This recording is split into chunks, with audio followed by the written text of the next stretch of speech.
In a dramatic escalation of tensions between the United States and Iran, former President Donald Trump issued a stern and chilling warning after Tehran delivered a direct threat to Washington.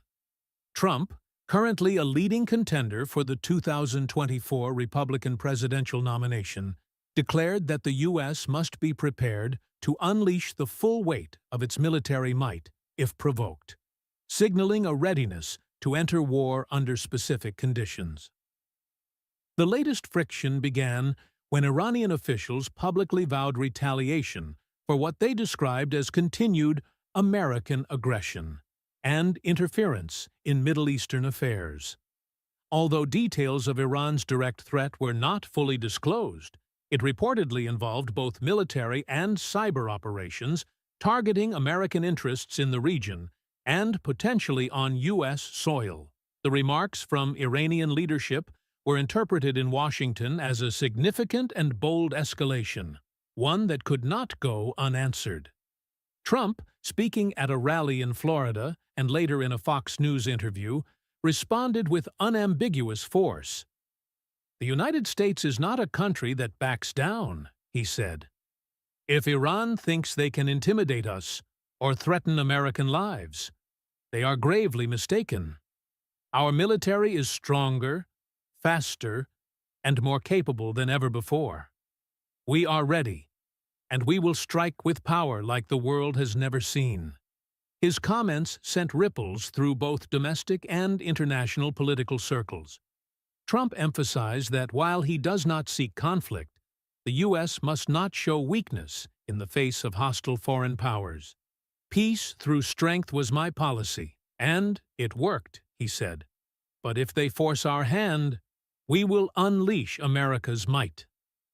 This rhetoric echoes the hardline stance Trump took during his presidency, especially after the 2020 U.S. drone strike that killed Iranian General Qasem Soleimani, a move that nearly triggered a full-scale conflict between the two nations.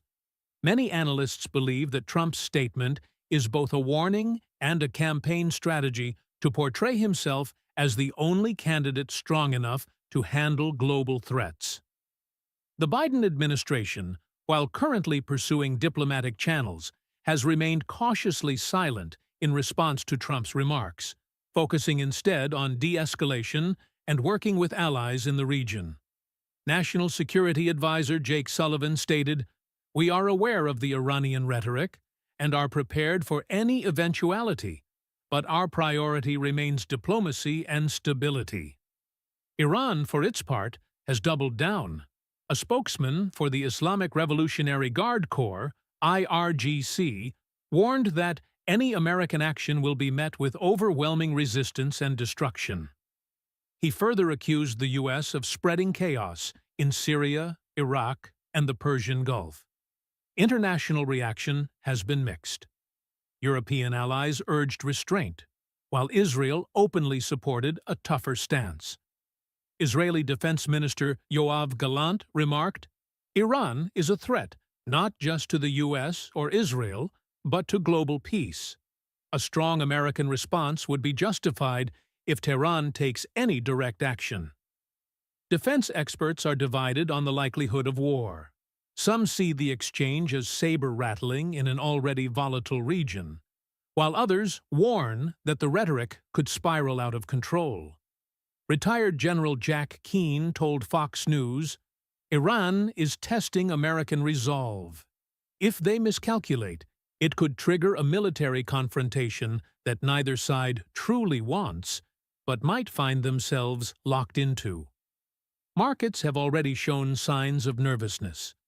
Oil prices spiked amid concerns of potential disruption in the Strait of Hormuz, through which a significant portion of the world's oil supply flows. Defense stocks also rose, reflecting investor anticipation of potential conflict-related spending. Trump's fiery warning, whether interpreted as genuine readiness or political theater, underscores the fragility of current U.S.-Iran relations. With both nations seemingly on a collision course and a presidential election looming in the U.S., The world is watching closely to see if this war of words will escalate into something far more dangerous. Whether the U.S. will indeed unleash its might remains to be seen. But for now, tensions are at their highest point in years, and the prospect of war is no longer unthinkable.